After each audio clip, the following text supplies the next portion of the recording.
What's going on, everybody? Welcome back to another episode of the Breaking the Game show here on the Nothing But Net channel on Dash Radio. You know me, Stephen Gillespie, co-host here at the Breaking the Game show.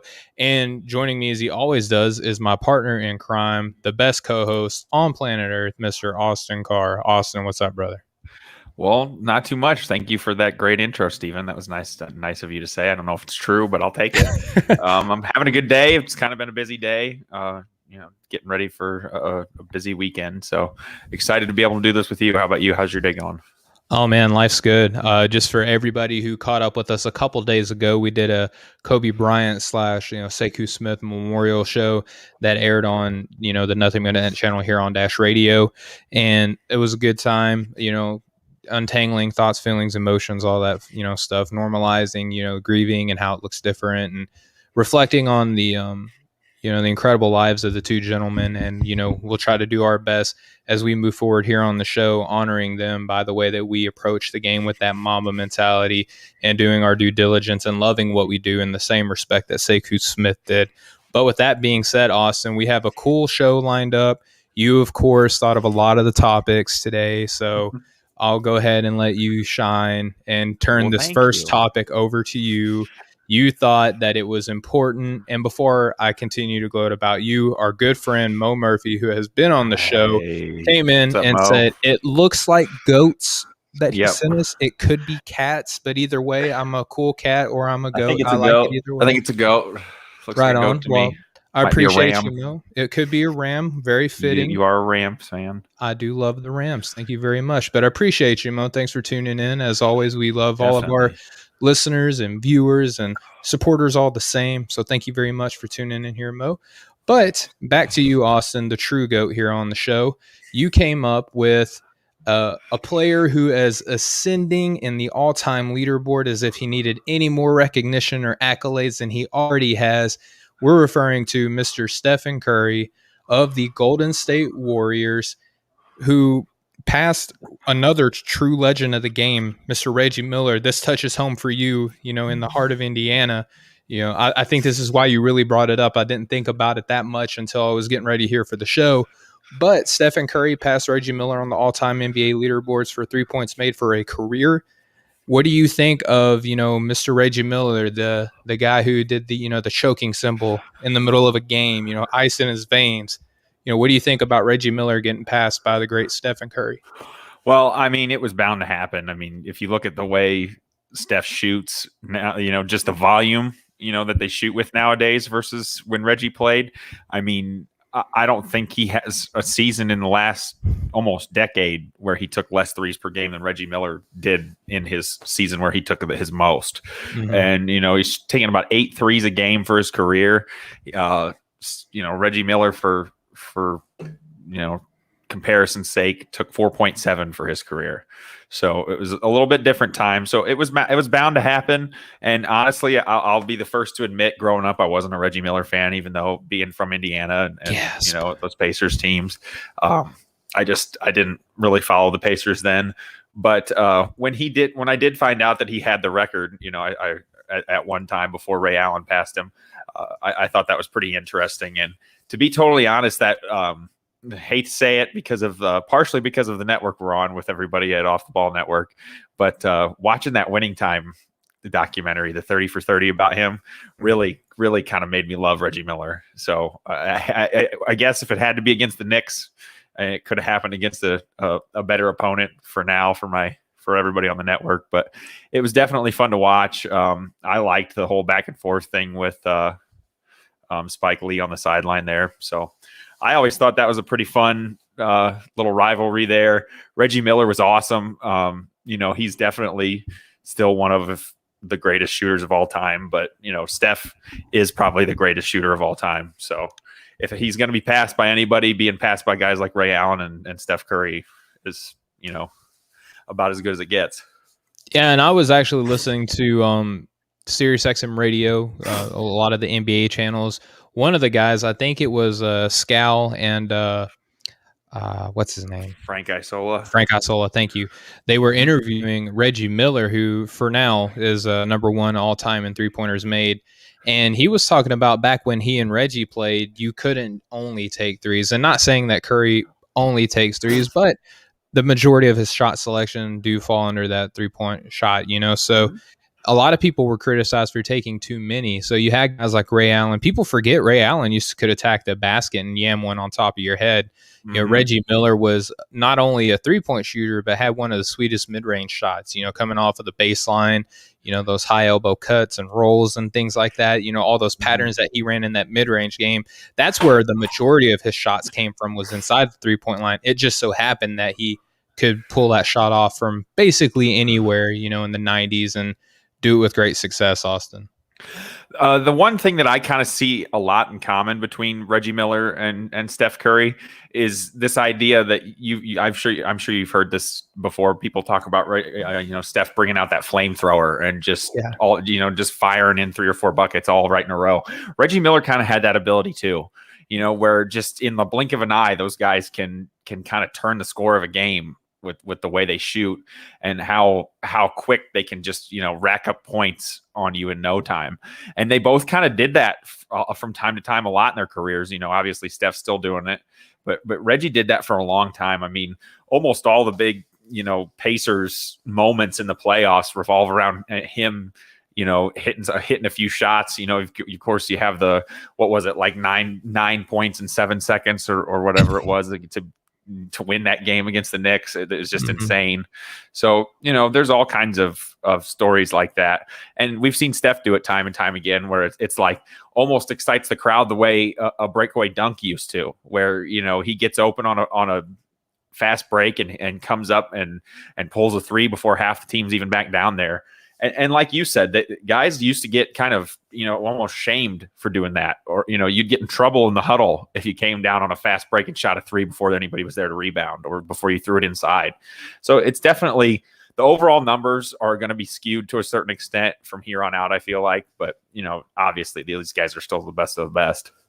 Yeah, absolutely. And talking about Steph Curry, you just want to appreciate his greatness here for a second. We already mentioned that he's second all time and made 3-pointers in a single season, or for a single career, an individual career.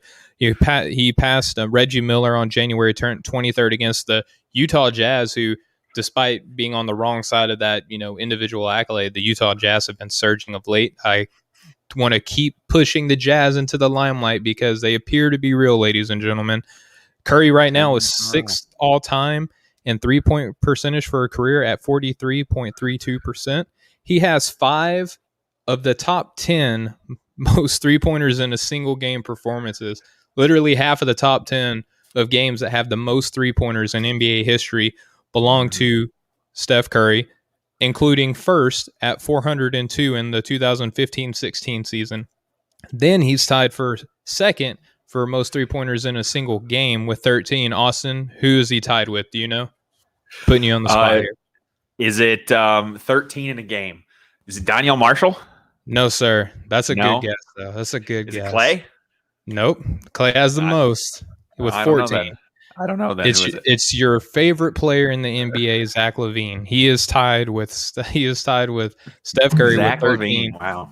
Yep, tied with 13 in a single game. So I do like Zach LaVine.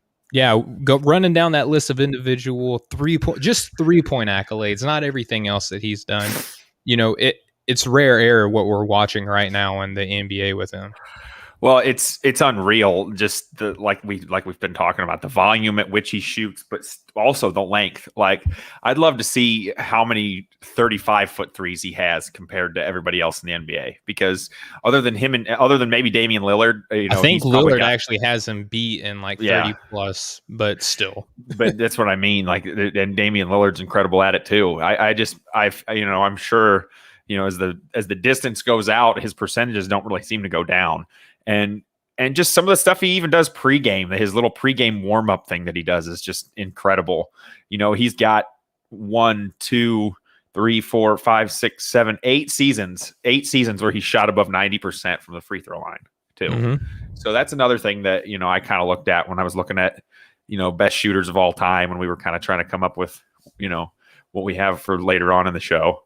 But, so, you know, it's greatness at every level from Steph for sure. Yeah. And And this was another one of your, pet projects that you wanted to bring up here on today's show.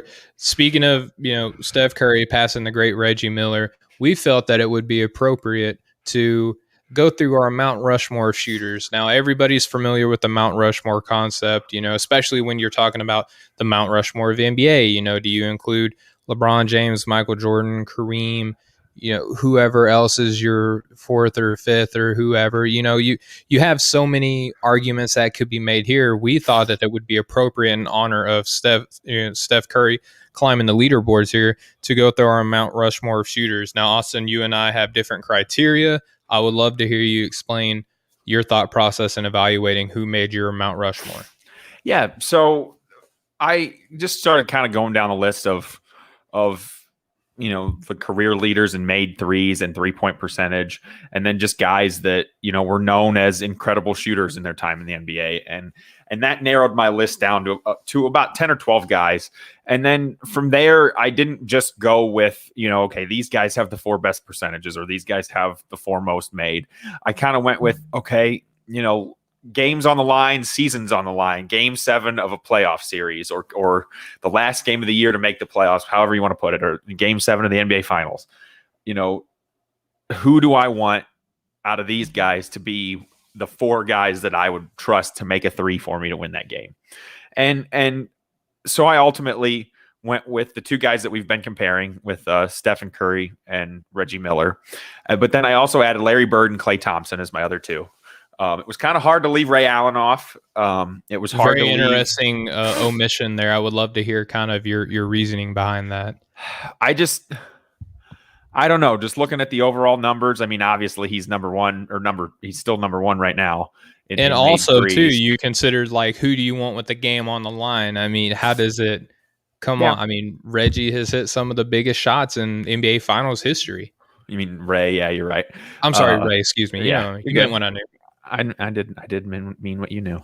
I just feel like I couldn't leave Larry Bird off the list. I couldn't leave Steph Curry, and I couldn't leave Reggie Miller. It came up between Klay Thompson and Ray Allen, and maybe it was just a little bit of recency bias because Klay Thompson's been doing it so much more recent. I don't know. Maybe that's what crept in. I just feel like with a game on a line with 1 shot, I don't know if I would pick anybody over these 4 guys. It's just kind of it came down to personal choice, I guess, there. And I like Klay. I think I've seen Klay and Klay and Larry kind of are in one category, and Reggie and Steph are kind of in another, where Reggie and Steph can get hot and just blow the roof off of a gym and hit 4 or 5 big shots in a row. Klay Thompson and Larry Bird kind of just had that, that perfectly repeatable stroke over and over again, where they could just step into any shot and make it at any time. And like I said, there was a lot of guys that was hard to leave off. It was hard to leave off Steve Nash. It was hard to leave off Dirk Nowitzki.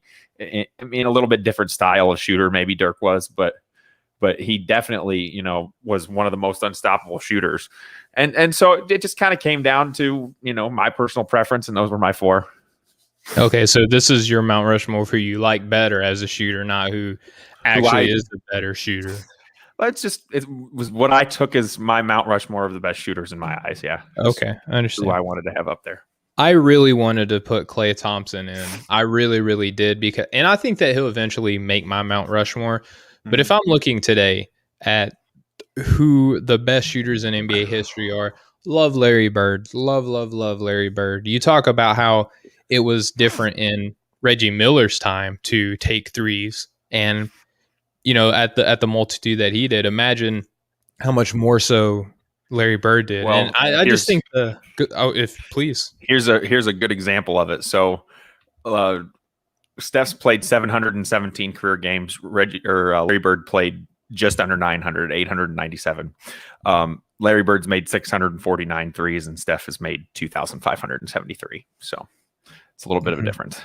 Yeah, and then Kevin Samani on here said Klay Thompson too soon, kind of echo. And again, Klay Thompson has probably one of the most repeatable shots in NBA history. He's had, ridiculous games, ridiculous quarters, number 1 in most 3-pointers in a single game. He has that record. That isn't an exaggeration. That isn't something that you conjure up in your mind. That's an actual thing.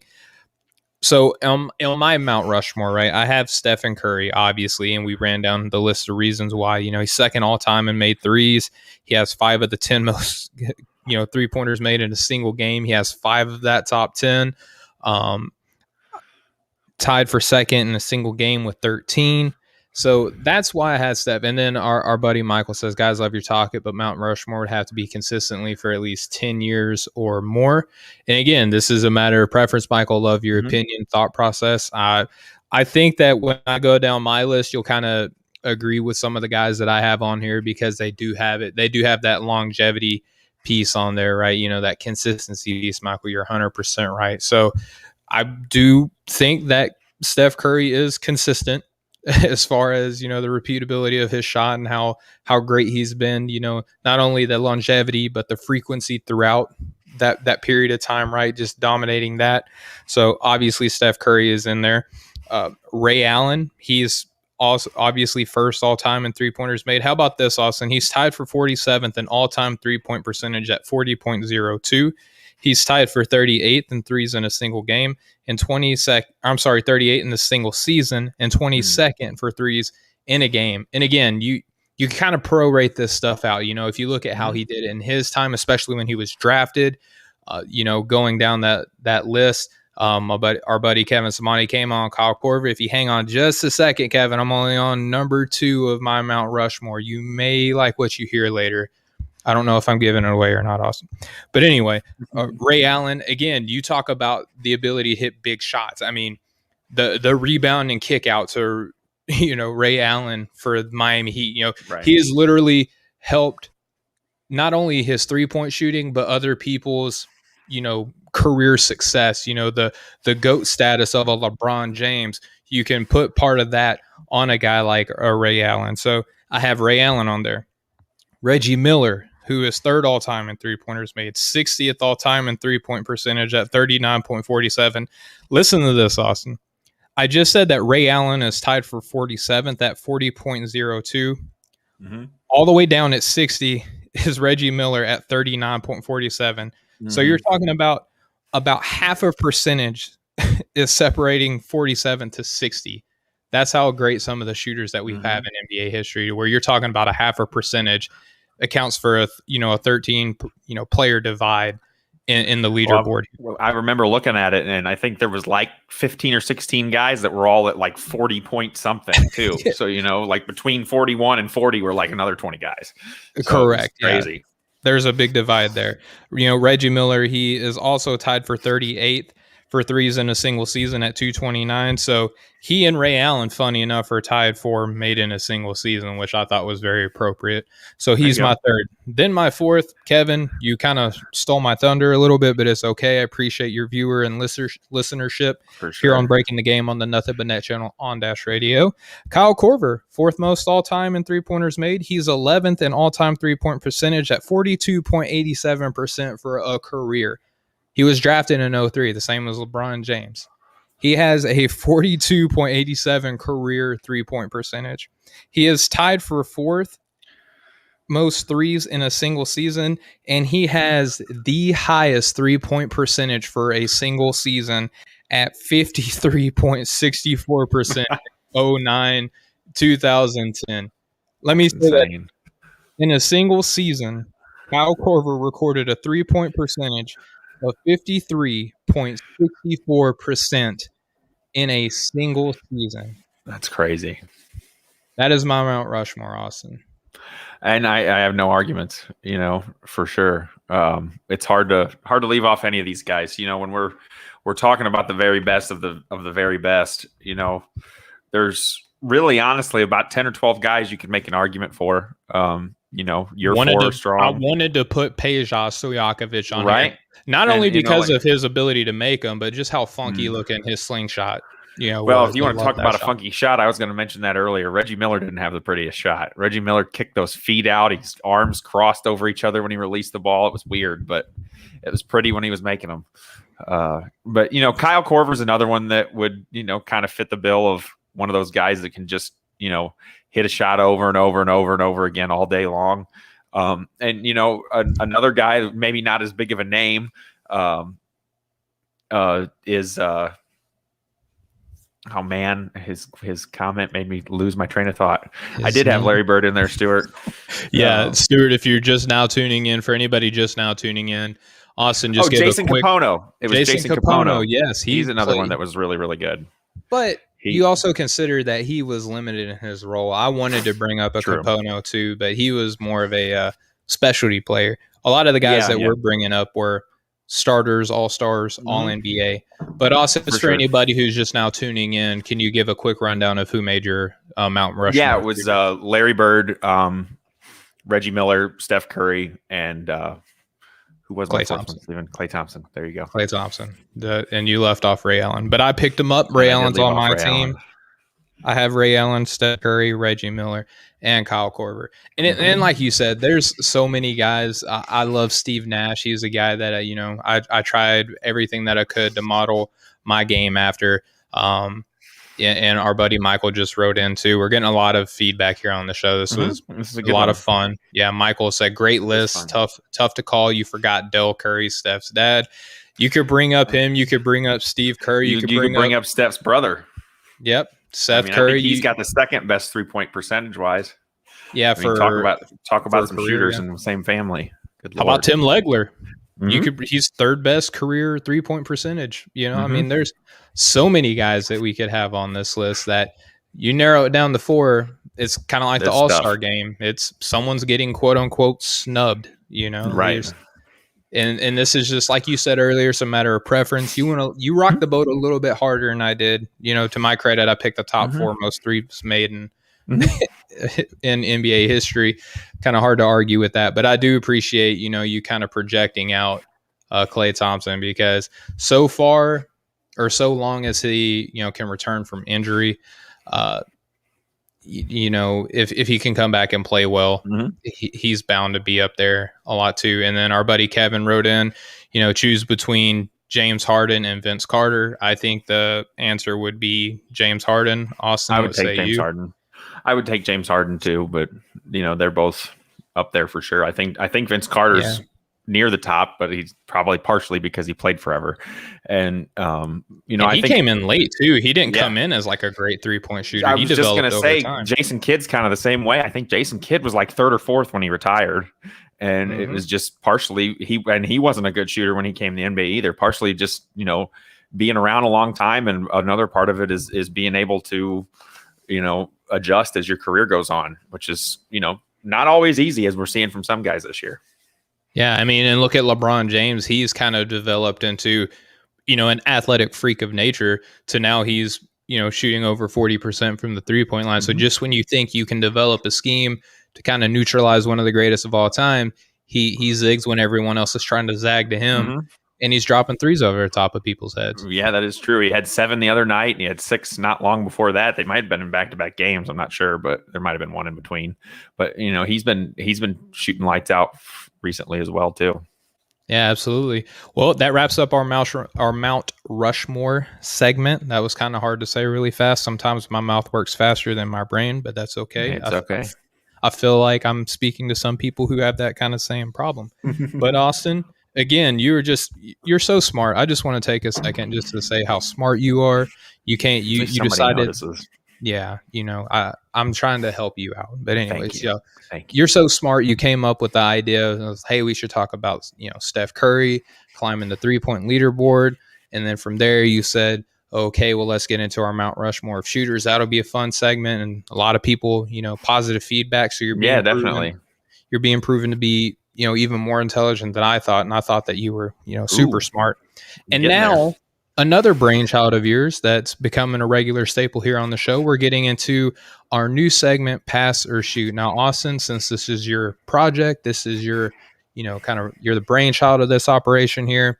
Will you please explain to the listeners what the rules and the, kind of the premise of Pass or Shoot is? So yeah, Pass or Shoot is it's kind of like any radio show that you've listened to that does like it's just a true or false kind of thing, do you believe this storyline to be true? If you do, then we're going to shoot. And if you want to pass that off and you don't think it's necessarily the case, or something that's too overblown, or something that you don't think will happen, you just, you go ahead and pass on it and move on to the next one. So.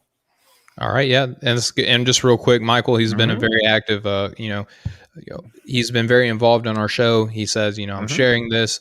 He's a basketball historian, so he goes back a lot of years. Would love to come onto the show and talk old school versus new school. That might be fun. I think that would be pretty interesting. I He do. says that he also has personal experience playing against Dr. J and Nate Archibald, etc. So that just means that those are the top guys that he's probably played with some other pretty prominent Mm-hmm. NBA figures. Sounds Just like let it. him. Yeah, we definitely got to hit up Michael and have him on the I, show. I agree. We'll And have to have him on for sure. and he gives us a virtual pat on the back saying, "Good Thank job, you. guys." Thank you so much, Michael. I really appreciate that. So back to pass or shoot. You just got done explaining pass means, and we're not buying this. Shoot means, okay, we're all in. We believe it. This is 1 in 10. I typically live in that 2 through 9 that I like to say, but I can't do that because you're bringing me out of my element. And Michael also says he played against Pat Ewing, so he didn't make the first list. He didn't make the Dr. J or Nate Archibald list. He was, he He's just second tier. he's an afterthought. So No that's ring. pretty cool. We gotta have Michael on the show to talk Yes, it about is for sure. We'll have to have him on. Definitely sounds Pat like Ewing. fun.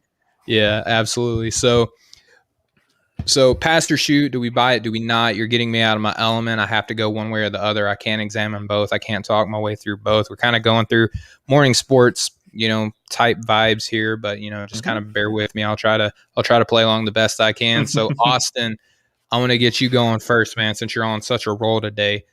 The first one, the Beal deal. Is Bradley Beal going to be dealt before the trade deadline, or does he roll through free agency if he so choose? So is Bradley Beal being dealt pass or shoot?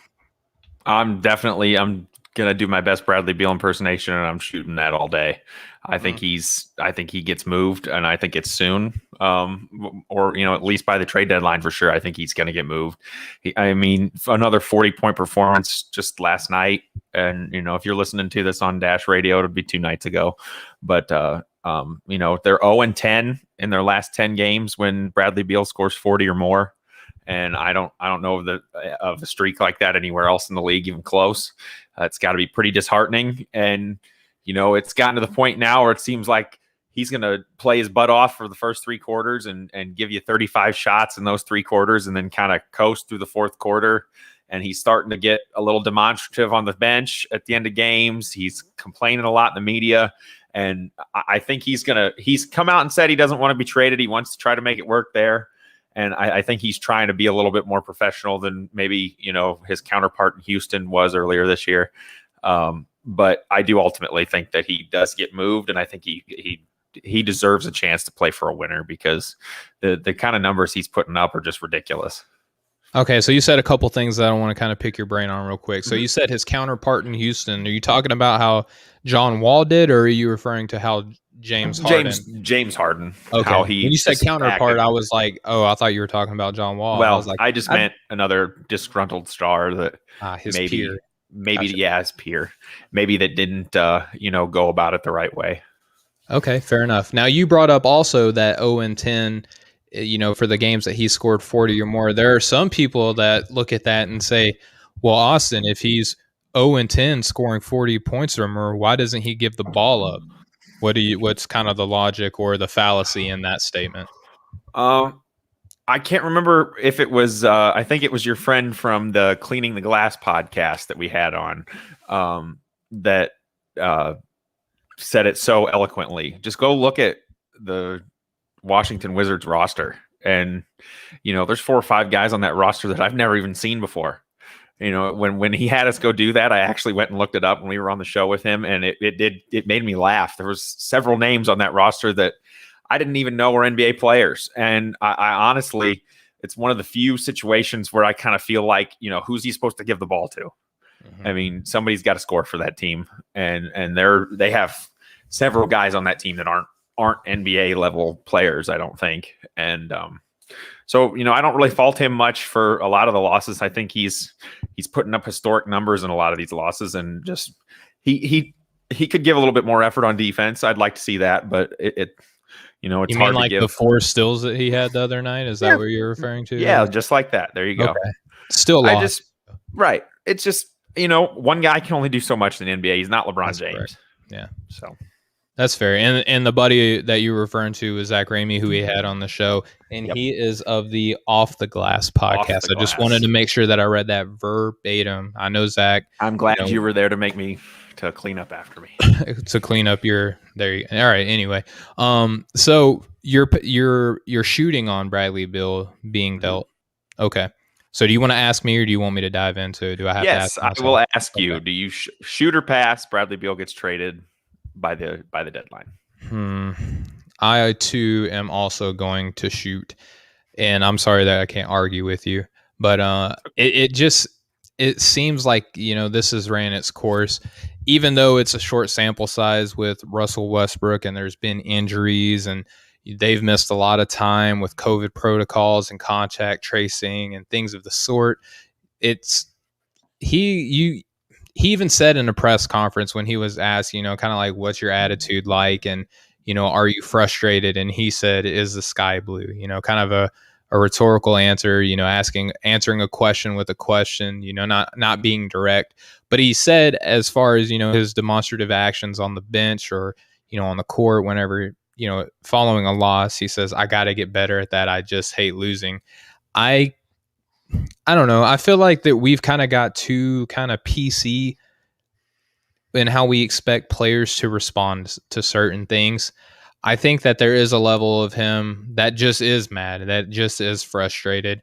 And I see quotes all the time, free of Bradley Beal.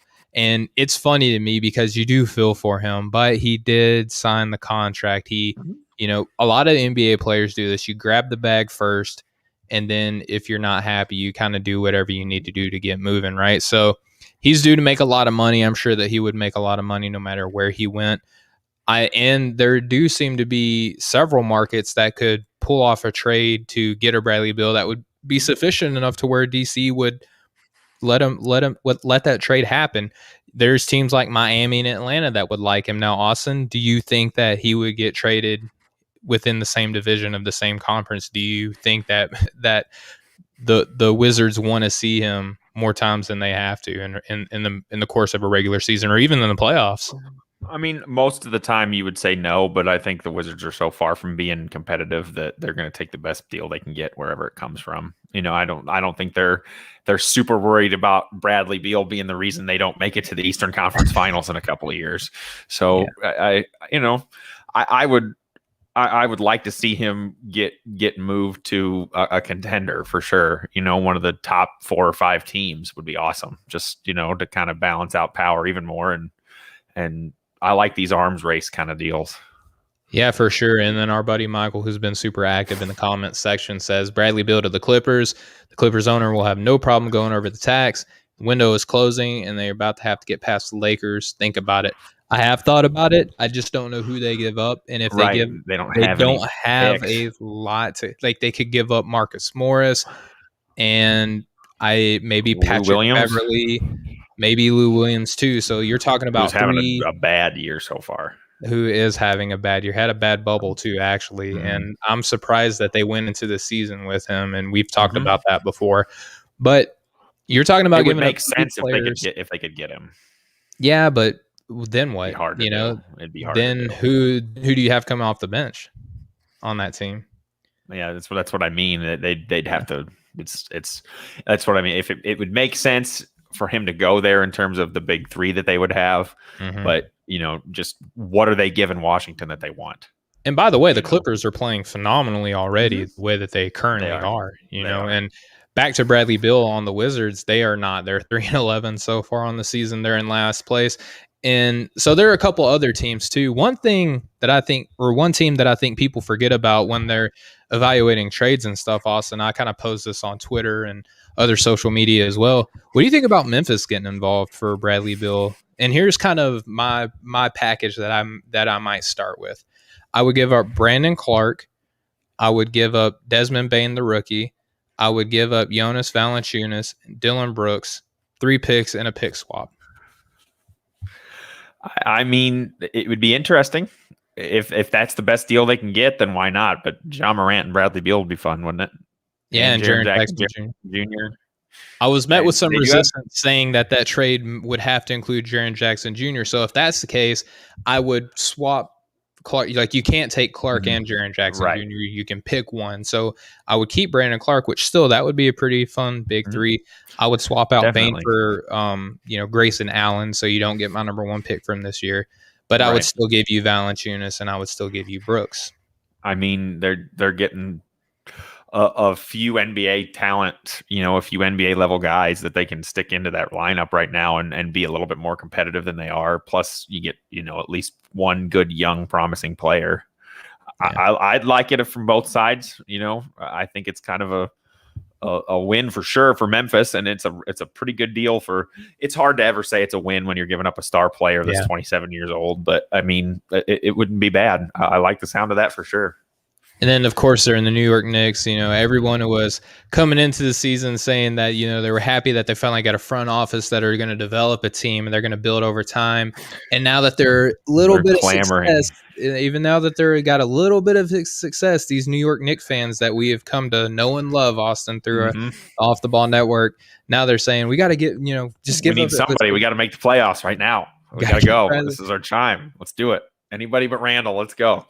anybody but Randall, and probably quickly. But there's Knick fans saying that, and then obviously the Atlanta Hawks, I think, could give up a formidable trade package. But then there's the Denver Nuggets too. So I think there's Miami a sizable market. Yeah, Miami Heat. We were just talking about them. They can't score right now, and I know they're shorthanded and they're missing a lot of guys, but.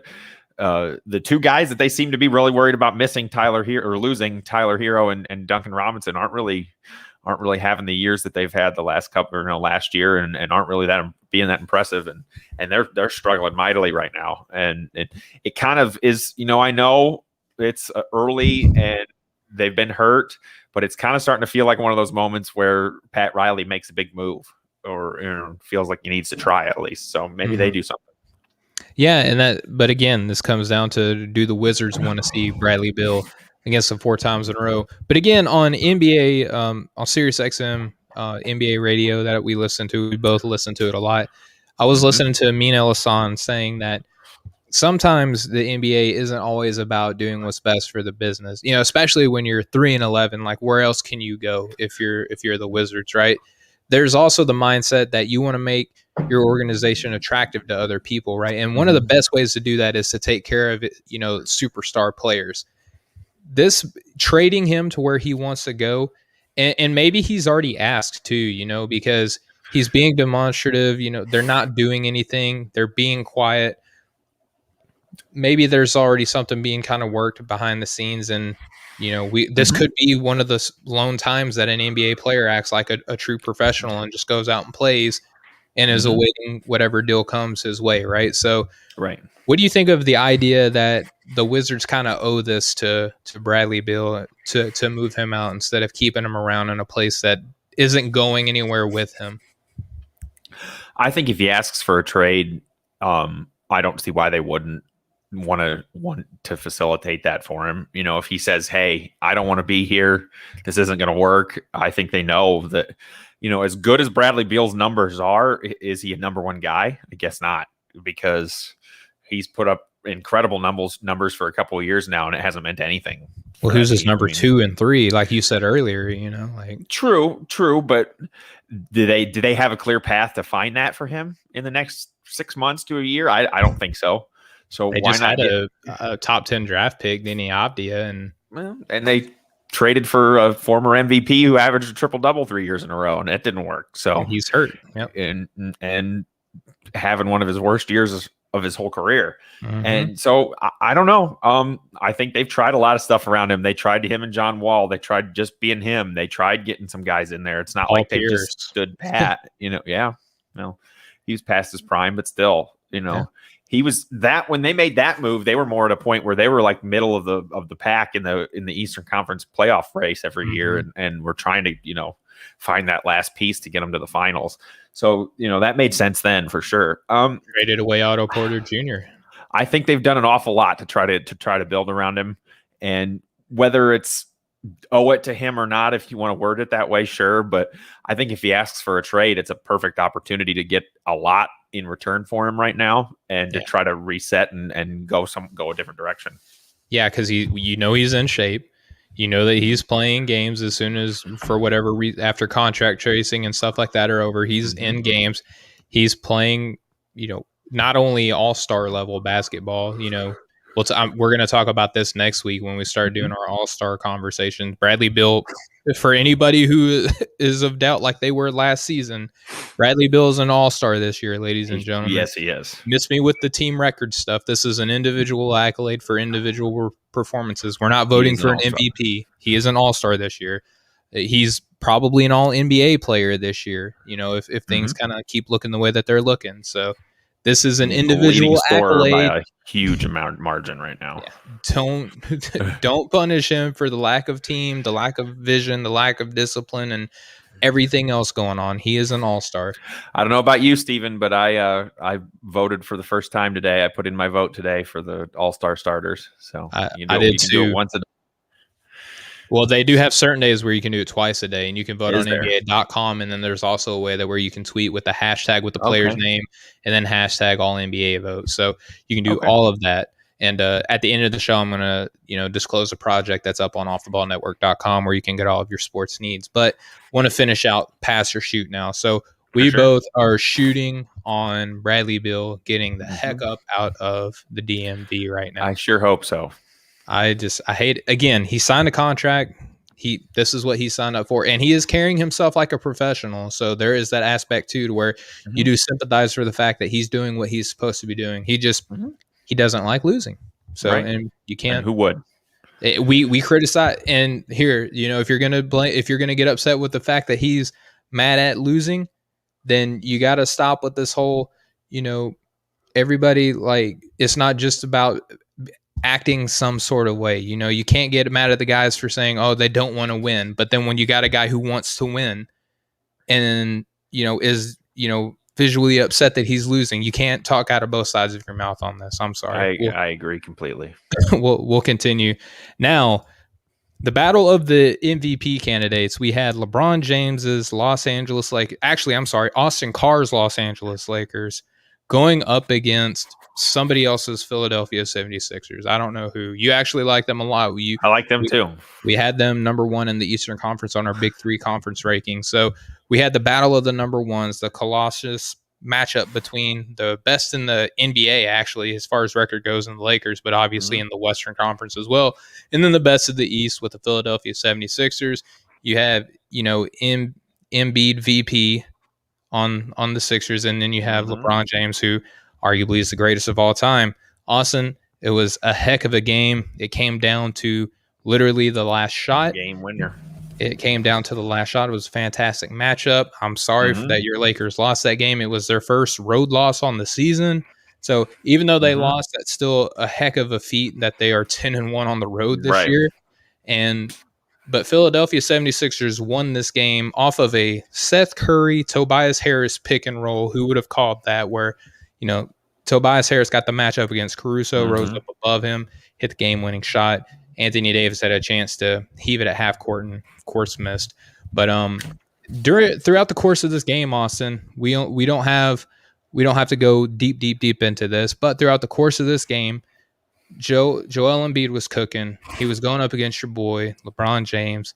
And in midair, LeBron James, in a non-basketball move, extends both of his arms and open palms into the midsection of Joel Embiid in midair, falls flat on his back. I don't know if you've heard the audio of the fall. It does not sound pleasant at all. No, it doesn't. It didn't look good at all. I actually watched the whole thing live, so...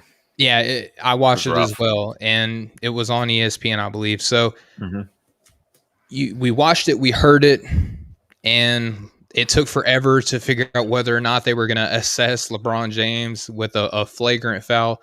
Ended up being a flagrant one.